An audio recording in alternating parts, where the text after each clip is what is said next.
dear students. So in the last class we started learning about the different methods of transfer of heat, and we learned that the transfer of heat in solids happen by the method of conduction. Now we are learning the transfer of heat in liquids and gases or the air.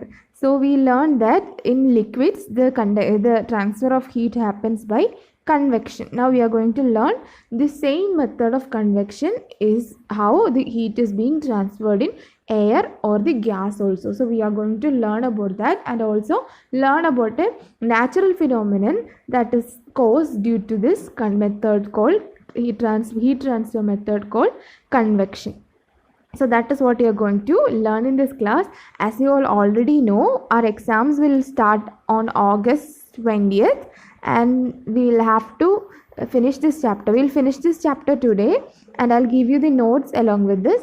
And on the next 2 days that we have before the exam, we will do the revision of these chapters. We will learn 2 chapters each on both the days.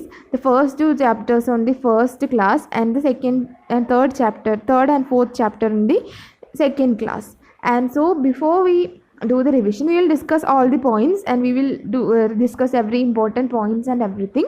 But before that you have to be learn the chapter or be prepared for the revision. Don't just come and sit in the revision. First of all, read the chapters, read your notebooks and be prepared for that. Okay, so we'll go on to the chapter. So we learned that in the case of liquids, when it is heated, the liquid will expand and it will rise upwards, and the cold water from the sides will take the place of the liquid rise ആയിപ്പോയ ലിക്വിഡിൻ്റെ പ്ലേസിൽ എന്ത് വരും, called water വരും. അതിൻ്റെ ഒരു video നിങ്ങൾ കണ്ടു. Potassium permanganate ഇട്ടപ്പോൾ ചൂടായി കഴിയുമ്പോൾ ആദ്യം എന്ത് ചെയ്തു, അത് മുകളിലോട്ട് പോയി, പിന്നെ സൈഡിൽ നിന്ന് വേറെ എന്ത് വന്നു, എയർ കോൾഡ് വാട്ടർ വന്നു, അതും ഹീറ്റായി മുകളിലോട്ട് പോയി. അങ്ങനെ എന്ത് ചെയ്തു, പ്രോസസ്സ് കണ്ടിന്യൂ ചെയ്തിട്ടാണ് ഹീറ്റായത്. Now we will see how the transfer of heat happens in air. So what you have to do is you have to take a candle burn ചെയ്യുക. എന്നിട്ട് ഒരു കൈ എന്ത് ചെയ്യുക, സൂക്ഷിച്ച് വേണം ചെയ്യാൻ. ക്യാൻഡിലിൻ്റെ സൈഡിൽ വെക്കുക, ഒരു കൈ ക്യാൻഡിലിൻ്റെ ഫ്ലെയിമിൻ്റെ മുകളിൽ വെക്കുക, എന്ന് വെച്ചാൽ പൊള്ളുന്ന രീതിയിലല്ല. ആൻഡ് നിങ്ങൾ എന്ത് ചെയ്യുക, ക്യാൻഡിൽ സ്മോക്കൊക്കെ ബേൺ ചെയ്യുമ്പോൾ കണ്ടിട്ടുണ്ടല്ലേ, പുകയൊക്കെ എങ്ങോട്ടാണ് പോവുക, ചൂടായിട്ട് മുകളിലോട്ടല്ലേ പോവുക. അപ്പോൾ ക്യാൻഡിലിൻ്റെ മുകളിൽ വെക്കുമ്പോൾ ഏത് കൈയായിരിക്കും ഫസ്റ്റ് വാമായിട്ട് പോകുന്നത്, ഈ സൈഡിൽ വെച്ചിരിക്കുന്ന കൈയാണോ or the hand on the top of the candle? Of course the hand on the top of the candle. So what happens is like the water, air also when gets heated will rise upwards. എന്ത് ചെയ്യും, എയറും ഹീറ്റായി കഴിയുമ്പോൾ ഇത് മുകളിലോട്ട് പൊന്തിപ്പോകും. എന്നിട്ട് അത് പോയ സ്പേസിൽ എന്ത് ചെയ്യും, കൂളായിട്ടുള്ള എയർ വന്ന് നിറയും. എന്നിട്ട് അവിടെ എന്ത് ചെയ്യും, അത് പിന്നെയും എന്ത് ചെയ്യും, പൊന്തിപ്പോവും. എന്നിട്ട് ആ പ്ലേസിൽ കൂളായിട്ട് സൈഡിൽ നിന്നുള്ള എയർ വന്ന് നിറഞ്ഞിട്ട് ഇങ്ങനെ ഈ പ്രോസസ്സ് എപ്പോഴും കണ്ടിന്യൂ ചെയ്തുകൊണ്ടിരിക്കും. ഇത് തന്നെയാണ് എയറിൻ്റെ കേസിൽ നടക്കുന്നത്. ചെറിയൊരു കൺഫ്യൂഷൻ ഉണ്ടാവുമെന്നറിയാം. നമ്മൾ നേരിട്ട് കണ്ട് പഠിക്കുന്ന പോലെയല്ല, എൻ്റെ സൗണ്ട് മാത്രം കേൾക്കുമ്പോൾ നിങ്ങൾ പഠിക്കുന്നതെന്ന് എനിക്കറിയാം. So we will learn the phenomenon that works because of this method of conduction. So for example, in the coastal areas നിങ്ങളൊരു ബീച്ചിൽ പോയെന്ന് വിചാരിച്ചു, ഡേ ടൈമിൽ കോസ്റ്റൽ ഏരിയയുടെ ലാൻഡിനായിരിക്കും കൂടുതൽ ചൂടുണ്ടാവുക, അത് വാട്ടറിന് കടലിലെ വെള്ളത്തിനായിരിക്കും കൂടുതൽ ചൂടുണ്ടാവുക. ഡേ ടൈമിൽ ലാൻഡിലായിരിക്കും നല്ല ചൂടുണ്ടാവും. നമ്മൾ നല്ല ഒരു ഉച്ച സമയത്ത് നടക്കുമ്പോൾ തന്നെ എന്ത് ചെയ്യാൻ പറ്റും, നമുക്ക് ഫീൽ ചെയ്യാൻ പറ്റും, താഴേന്ന് ഇങ്ങനെ ചൂടായിട്ടുള്ള എയർ ഇങ്ങനെ പൊന്തി വരുന്നത് നമുക്ക് ഫീൽ ചെയ്യാൻ പറ്റും. അതേസമയം കടലിൽ നിന്ന് എന്ത് ചെയ്യുന്നുണ്ടാവും, നല്ല തണുത്ത കാറ്റിങ്ങോട്ട് അടിക്കുന്നുണ്ടാവും. അപ്പോൾ എന്ത് ചെയ്യും, ഈ ചൂട് നമുക്ക് അത്ര ഫീൽ ആവാത്ത എന്തുകൊണ്ടാണ്, കടലിൽ നിന്ന് നല്ല തണുത്ത കാറ്റ് കോൾഡായിട്ടുള്ള എയർ വന്നുകൊണ്ടിരിക്കുന്നതുകൊണ്ട് എന്ത് ചെയ്യില്ല, നമുക്ക് ഈ ചൂട് അത്ര ഫീൽ ചെയ്യത്തില്ല ആണല്ലോ. സോ എന്ത് സംഭവിക്കും, ഈ ലാൻഡ് എന്ത് ചെയ്യും, പകൽ സമയത്ത് ലാൻഡ് പെട്ടെന്ന് ചൂടാവും. ആ ഹീറ്റ് കാരണം എന്ത് ചെയ്യും, ലാൻഡിൻ്റെ മുകളിലുള്ള എയറൊക്കെ എന്ത് ചെയ്യും, മുകളിലോട്ട് പൊന്തിപ്പോവും. അപ്പോൾ എന്ത് പറ്റും, എയർ എന്ത് ചെയ്യും, എയർ ചൂടായി കഴിഞ്ഞാൽ മുകളിലോട്ട് അതെന്ത് ചെയ്യും, മുകളിലോട്ട് പൊന്തിപ്പോവും. എയർ എക്സ്പാൻഡ് ചെയ്തിട്ട് മുകളിലോട്ട് പൊന്തും. അപ്പോൾ എന്ത് പറ്റും, എന്നുള്ള തണുത്ത കാറ്റ് എന്ത് ചെയ്യും, ആ എയറിൻ്റെ ആ സ്ഥാനത്ത് വരും. അത് പിന്നെയും ചൂടായിട്ട് മുകളിലോട്ട് പൊന്തും, പിന്നെയും തണുത്ത കാറ്റ് വരും. അങ്ങനെ ഈ പ്രോസസ്സ് ഇങ്ങനെ കണ്ടിന്യൂ ചെയ്തുകൊണ്ടിരിക്കും. അപ്പോൾ ഈ ഡേ ടൈമിൽ സീയിൽ നിന്ന് നമുക്ക് എന്ത് കിട്ടുന്നുണ്ട്, തണുത്ത കാറ്റ് കിട്ടുന്നുണ്ട്. തണുപ്പ് കൂടുതൽ സീക്കാണ്, ലാൻഡ് ഹോട്ടാണ്. അപ്പോൾ സീയിൽ നിന്ന് കോൾഡായിട്ടുള്ള ബ്രീസ് ലാൻഡിലോട്ട് അടിക്കുന്നു. അപ്പോൾ ഈ സീയിൽ നിന്ന് അടിക്കുന്ന ഈ എയറിന് പറയുന്ന പേരാണ് see breeze. So during the day, the land gets heated faster than the water. The air over the land becomes hotter and rises up. The cooler air from the sea rushes in towards the land to take its place. The warm air from the land moves towards the sea to complete the cycle. Yes, the air from the sea is called sea breeze. To receive the cooler sea breeze, the windows of the houses in coastal areas are made to face the sea. അപ്പോൾ എന്ത് ചെയ്യും, സീനെ face ചെയ്തിട്ടാണ് coastal ഏരിയയിലുള്ള വീടുകളിലേക്ക് എന്തുണ്ടാവുക, Windows ഒക്കെ ഉണ്ടാവുക, കാരണം നല്ല തണുത്ത കാറ്റ് കിട്ടാൻ വേണ്ടി. ബട്ട് ഡ്യൂറിങ് നൈറ്റ് ടൈമിൽ ഇതിൻ്റെ ജസ്റ്റ് ഓപ്പോസിറ്റാണ് നടക്കാൻ പോകുന്നത്. എന്താ സംഭവിക്കുകയെന്ന് വെച്ചാൽ, നൈറ്റ് ടൈമിൽ കടലിലെ വെള്ളത്തിന് ചൂടായിരിക്കും. നിങ്ങൾക്ക് ഒന്ന് ബീച്ചിൽ പോയിട്ടുണ്ടെങ്കിൽ നമുക്കറിയാൻ പറ്റും. എന്നിട്ട് എന്ത് ചെയ്യും, ലാൻഡ് തണുത്തിട്ടുമായിരിക്കും. അപ്പം ഈ സീൻ്റെ മുകളിലുള്ള, കടലിൻ്റെ മുകളിലുള്ള എയറൊക്കെ എന്ത് പറ്റും, പെട്ടെന്ന് ചൂടായിട്ട് എക്സ്പാൻഡ് ചെയ്ത് പോകും. അപ്പോൾ എന്ത് പറ്റും, കടൽക്കരയിൽ നിന്നുള്ള തണുത്ത കാറ്റ് എങ്ങോട്ടായിരിക്കും, സീയിലോട്ട് അടിക്കും. അങ്ങനെ എന്ത് ചെയ്യും, അങ്ങനെ ലാൻഡിൽ നിന്നും എയർ എങ്ങോട്ടേയും സീയിലോട്ട് മൂവ് ചെയ്യും. ഇതിനാണ് എന്ത് പറയുന്നത്, ലാൻഡ് ബ്രീസ് എന്ന് പറയുന്നത്. At night it is exactly the reverse.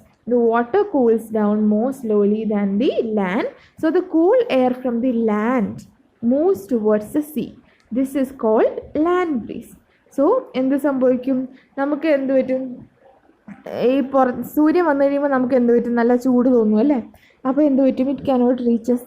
അപ്പോൾ സൂര്യനിൽ നിന്നുള്ള എയർ, നമ്മൾ രാവിലെ സൂര്യൻ ഉദിച്ച് ഉച്ചയാകുമ്പോഴത്തേക്കും നല്ല ചൂട് വരും അല്ലേ. അത് നമ്മൾ ലാൻഡ് ബ്രീസും സീ ബ്രീസും കൊണ്ടൊന്നുമല്ല, അല്ലാതെ തന്നെ ഭയങ്കര ചൂട് വരും.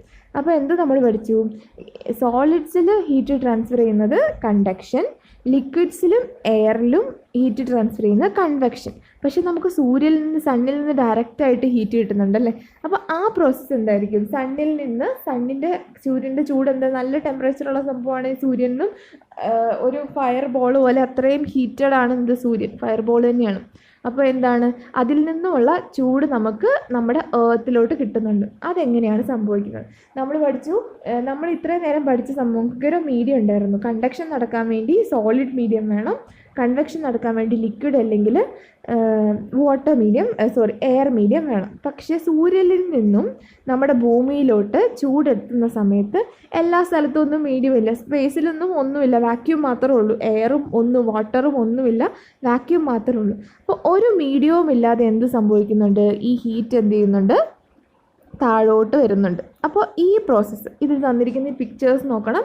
ഡേ ടൈമിൽ എന്ത് ചെയ്യും, കടലിൽ നിന്നാണ് കാറ്റ് എങ്ങോട്ട് വരുന്നത്, കരയിലോട്ട് വരുന്നത്. എന്നിട്ട് കരയിലുള്ള ഹോട്ട് എയർ കടലിലോട്ട് പോയിട്ട് കടലിലുള്ള കൂൾ എയർ കരയിലോട്ട് വരുന്നു. നൈറ്റ് ടൈമിൽ കരയിൽ നിന്നും കടലിലോട്ടാണ് ഹീറ്റ് പോകുന്നത്. കരയിലുള്ള കോൾഡ് എയർ അങ്ങോട്ട് പോയിട്ട് തിരിച്ച് കടലിലുള്ള ഹോട്ട് എയർ തിരിച്ച് കരയിലോട്ട് വരുന്നു. ആ പിക്ചർ റെപ്രസെൻറ്റേഷനാണ് ഈ കാണിച്ചിരിക്കുന്നത്.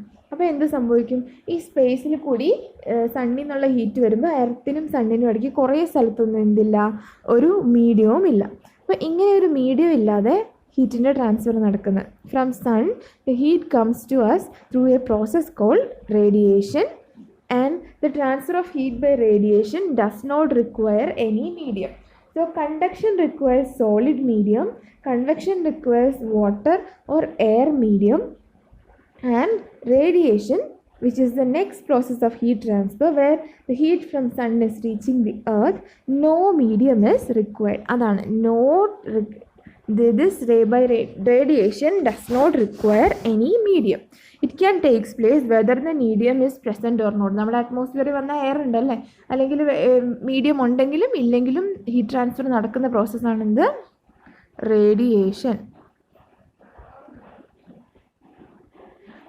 When we sit in front of a room heater, we get heat by this process. A hot utensil kept under, എന്ന് വെച്ചാൽ ചൂടായിരിക്കുന്ന ഒരു ഹോട്ട് യൂട്ടൻസിൽ നിങ്ങൾ എടുത്ത് കുറച്ച് ദൂരേക്ക് മാറ്റി ഓപ്പൺ എയറിൽ വെക്കുകയാണെങ്കിൽ എന്ത് സംഭവിക്കും, അതിൻ്റെ ഹീറ്റ് നഷ്ടപ്പെട്ടു പോകും, കുറച്ച് കഴിയുമ്പോൾ തണുക്കും. അതെന്താ പറ്റുന്നത്, ഹീറ്റ് റേഡിയേഷൻ എന്ന് പറയുന്ന പ്രോസസ്സ് വഴി ഈ ഹോട്ട് യൂട്ടൻസിൽ എന്ത് ചെയ്യാണ്, പുറത്തോട്ട് കളയാണ്. So our body to gives, നമ്മുടെ ബോഡി എന്ത് ചെയ്യുന്നുണ്ട്, നമ്മുടെ സറൗണ്ടിങ്സിലോട്ട് എന്ത് ചെയ്യുന്നുണ്ട്, ഹീറ്റ് പുറത്തോട്ട് റേഡിയേറ്റ് ചെയ്യുന്നുണ്ട്. ആ പ്രോസസ്സ് എന്ന് പറയുന്നത് റേഡിയേഷൻ. അതായത് നമ്മൾ നല്ല തണുത്തിരിക്കുന്ന സമയത്ത്, അല്ലെങ്കിൽ നമുക്ക് നല്ല പനിയുള്ള സമയത്ത് അല്ലേ, പനിയുള്ള സമയത്ത് നോക്കിയാൽ നമ്മുടെ ബോഡിയിൽ നിന്ന് ഹീറ്റ് പെട്ടെന്ന് മനസ്സിലാച്ചാൽ, നല്ല തണുപ്പുള്ള സമയത്തൊക്കെ ആണെങ്കിൽ നമ്മുടെ ബോഡിയിൽ നിന്ന് ഹീറ്റ് എന്ത് ചെയ്യുന്നുണ്ട്, പുറത്തോട്ട് റേഡിയേറ്റ് ചെയ്ത് പോകുന്നുണ്ട്. സോ അതെന്താണ് അതിന് പറയുന്നത്, all hot bodies radiate heat. When this heat falls on some object, a part of it is reflected, a part is absorbed, and a part may be transmitted. ഒരു ബോഡിയിൽ നിന്ന് എന്തെങ്കിലും ഒരു ഹീറ്റ് പുറത്തോട്ട് വരുമ്പോൾ അതിന് കുറച്ച് നമ്മൾ എന്ത് ചെയ്യും, അബ്സോർബ് ചെയ്യും, ചിലത് എന്ത് ചെയ്യും, റിഫ്ലക്റ്റ് ചെയ്ത് പോകും. നമ്മുടെ ലൈറ്റ് ചെയ്യുന്നത് പോലെ ലൈറ്റ് അബ്സോർബ് ചെയ്യുന്നു, റിഫ്ലക്റ്റ് ചെയ്ത് പോകും, ചിലത് ട്രാൻസ്മിറ്റ് ചെയ്യപ്പെടും. അതിനെക്കുറിച്ച് പറയേണ്ട കാര്യമില്ല. The temperature of the object increases due to the absorbed part of the heat. അപ്പോൾ ഹീറ്റ് അബ്സോർബ് ചെയ്യുകയാണെങ്കിൽ എന്ത് ചെയ്യുന്നു, ടെമ്പറേച്ചർ ഇൻക്രീസ് ചെയ്യുന്നു. ഇനി നമുക്കൊരു ടെസ്റ്റ് ചെയ്യാൻ പോവാണ്. 2 പാത്രങ്ങൾ എടുക്കണം. ഒന്ന് നമ്മൾ ബ്ലാക്ക് കളർ പെയിൻറ്റ് ചെയ്തിട്ടും ഒന്നൊരു വൈറ്റ് കളർ പെയിൻറ്റ് ചെയ്തിട്ടുള്ള 2 പാത്രങ്ങളെടുത്ത് നമ്മൾ വെയിലത്ത് വെക്കാൻ പോവാണ്. വെയിലത്ത് വെള്ളം എടുത്തിട്ട് ഉച്ചയാകുമ്പോൾ വെക്കാൻ പോവും. എന്നിട്ട് കുറച്ച് കഴിയുമ്പോൾ നമ്മളതിൽ ടെമ്പറേച്ചർ നോക്കും. അപ്പോൾ ഏത് വെള്ളത്തിനായിരിക്കും, കറുത്ത പാത്രത്തിലിരിക്കുന്ന വെള്ളത്തിനാണോ വെള്ള പാത്രത്തിലിരിക്കുന്ന വെള്ളത്തിനാണോ ചൂട് കൂടുതലെന്ന് അറിയാൻ പോകും. എന്തെങ്കിലും വ്യത്യാസം ഉണ്ടാവുമോ? ഈ കറുത്ത പാത്രവും വെള്ള പാത്രത്തിലുള്ള പാത്രമാണെന്ന് വിചാരിച്ച് എന്തെങ്കിലും വ്യത്യാസം ഉണ്ടാവുമോ? വ്യത്യാസം ഉണ്ട്. ബ്ലാക്ക് കളർ എന്ത് ചെയ്യുന്നു, ഹീറ്റ് കൂടുതൽ അബ്സോർബ് ചെയ്യുന്ന കളറാണ് ബ്ലാക്ക് കളർ. അതേസമയം ബാക്കിയുള്ള ആക്ടിവിറ്റീസ് നിങ്ങൾ ജസ്റ്റ് ഒന്ന് വായിച്ച് നോക്കിയാൽ മതി. ഡാർക്കായിട്ടുള്ള കളേഴ്സ് ഹീറ്റ് പെട്ടെന്ന് അബ്സോർബ് ചെയ്യും. അതേസമയം ലൈറ്റായിട്ടുള്ള വൈറ്റ് പോലത്തെ കളേഴ്സ് എന്ത് ചെയ്യും, ഹീറ്റിനെ റിഫ്ലക്റ്റ് ചെയ്ത് കളയും. അതുകൊണ്ടാണ് നമ്മൾ എന്ത് ചെയ്യുന്നത്, വിൻ്റർ സമയത്ത് ഡാർക്ക് ഷെയ്ഡിലുള്ള ഡ്രസ്സസും സമ്മർ സമയത്ത് ലൈറ്റ് ഷെയ്ഡിലുള്ള കോട്ടൺ ഡ്രസ്സസ് ഉപയോഗിക്കുന്നുണ്ട്. ലൈറ്റ് കളർ വൈറ്റ് കളറിലായിട്ടുള്ള സർഫേസ് എന്ത് ചെയ്യും, ഹീറ്റിനെ റിഫ്ലക്റ്റ് ചെയ്ത് കളയും. അപ്പോൾ എന്ത് ചെയ്യില്ല, ആവശ്യത്തിൽ കൂടുതൽ ചൂടാവില്ല. അപ്പോൾ നമുക്ക് അതിന് വേണ്ടിയാണ് എന്ത് ചെയ്യുന്നത്, ഈ കളറിൻ്റെ കാര്യം പറയുന്നത്. ബ്ലാക്ക് കളർ എന്ത് ചെയ്യും, പെട്ടെന്ന് ഹീറ്റ് അബ്സോർബ് ചെയ്ത് പെട്ടെന്ന് ചൂടാവും. അതേസമയം വൈറ്റ് കളറാണെങ്കിൽ ഹീറ്റിനെ അബ്സോർബ് ചെയ്യുന്നതിന് വരെ റിഫ്ലക്റ്റ് ചെയ്യും. അതായത് ലൈറ്റ് റിഫ്ലക്റ്റ് ചെയ്യുന്ന പോലെ നിങ്ങൾ ആലോചിച്ചാൽ റിഫ്ലക്റ്റ് ചെയ്ത് കളയും, കുറച്ച് മാത്രമേ അബ്സോർബ് ചെയ്യുള്ളൂ. അപ്പോൾ എന്ത് ചെയ്യും, ചൂട് നമുക്ക് കുറവായിട്ട് അനുഭവപ്പെടും. അതുകൊണ്ട് വിൻ്റർ സമയത്ത് നമുക്ക് എന്ത് ചെയ്യാം, ഡാർക്ക് കളറുള്ള ക്ലോത്ത്സ് വെയർ ചെയ്യാം. അതേ സമയത്ത് സമ്മർ സമയത്ത് കുറച്ചുകൂടി ലൈറ്റ് കളേഴ്സ് ആയിട്ടുള്ള ക്ലോത്ത് വെയർ ചെയ്യുകയാണെങ്കിൽ നമുക്ക് എന്ത് ചെയ്യാൻ പറ്റും, നമുക്ക് ചൂട് കുറയ്ക്കാൻ പറ്റും. So that is it. ഇത്രയും കാര്യങ്ങളാണ് നമ്മളിവിടെ പഠിക്കുന്നത്. ഈ ബാക്കിയുള്ള കാര്യങ്ങൾ നിങ്ങൾ ജസ്റ്റ് ഒന്ന് വായിച്ചു നോക്കിയാൽ മതി. ഇത്രയും കാര്യങ്ങൾ നമ്മൾ എന്തൊക്കെ കാര്യങ്ങൾ പഠിച്ചു, thermometer, clinical thermometer, laboratorical thermometer, how temperature is measured, then we learned about conductors and insulators, we learned about conduction, we learned about convection, we learned about land breeze and sea breeze, we learned about radiation, right? So these are the things that you have to learn in this chapter. I'll be giving the question answers also along with this, and we are finishing this chapter now, and we will have the 4 chapters for our 30-mark examination. So start to study. We will do the revision in the next classes and be ready for the exam. Thank you. Have a nice day.